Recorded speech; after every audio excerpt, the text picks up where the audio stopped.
12 cempaka biru, 34 dalam jamangan.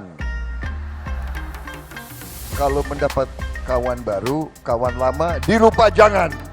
Sahabat Kompas pasti sudah tidak asing dengan pantun. Di Indonesia sejak sekolah dasar pantun telah diajarkan dan jadi bagian dari budaya kita. Bahkan di salah satu maskapai penerbangan tanah air ada juga yang menjadikan pantun sebagai salam pembuka kepada penumpangnya. Nah, siapa sangka pantun telah diakui oleh UNESCO sebagai warisan budaya tak benda. Tak heran jika pemerintah akhirnya menetapkan setiap tanggal 17 Desember sebagai Hari Pantun Nasional. Sebenarnya seperti apa sih asal-muasal pantun dan bagaimana bisa tetap eksis sampai saat ini? Ikan lohan, ikan gabus. Direndam dulu baru direbus. Supaya pembangunan maju terus, pinjam dulu 100. Pantun adalah jenis puisi tradisional yang berasal dari Melayu dan tersebar di berbagai negara di Asia Tenggara termasuk Indonesia. Sejarah pantun di Indonesia dapat ditelusuri kembali ke masa prakolonial, ketika pantun digunakan sebagai sarana komunikasi dan hiburan di antara masyarakat Melayu. Pantun juga sering digunakan dalam upacara adat dan upacara pernikahan.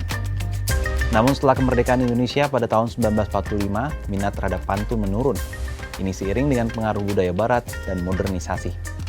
Akan tetapi sejak akhir tahun 1990-an, pantun mulai mengalami kebangkitan di Indonesia, terutama di kalangan masyarakat Melayu.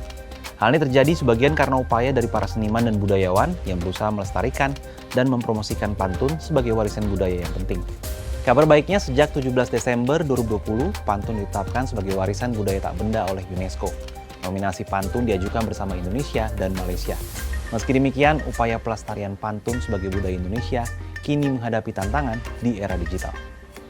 Kompas.id melaporkan, Menteri Kebudayaan Fadlizon menyebut pantun merupakan bagian dari kekayaan budaya Indonesia yang telah ditetapkan menjadi warisan budaya tak benda sejak tahun 2020. Tak sekedar sarana hiburan, pantun juga menjembatani perbedaan serta memperkaya identitas nasional. Fadli menuturkan berbagai upaya mengekspresikan budaya pantun telah dilakukan. Hal ini juga disertai dengan menumbuhkan kesadaran melestarikan pantun sebagai kekayaan budaya bangsa yang telah diakui dunia. Namun, upaya itu perlu ditingkatkan sehingga generasi mendatang tetap dapat menikmati dan memahami budaya pantun.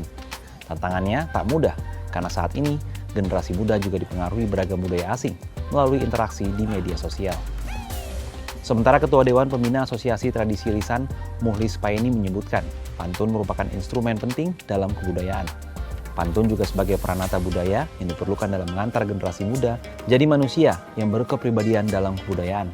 Harapannya dengan pelestarian pantun, generasi muda tak hanya jadi manusia berilmu dan tangguh, tapi lebih dari itu, jadi manusia yang berkepribadian santun dan memiliki budi bahasa yang baik.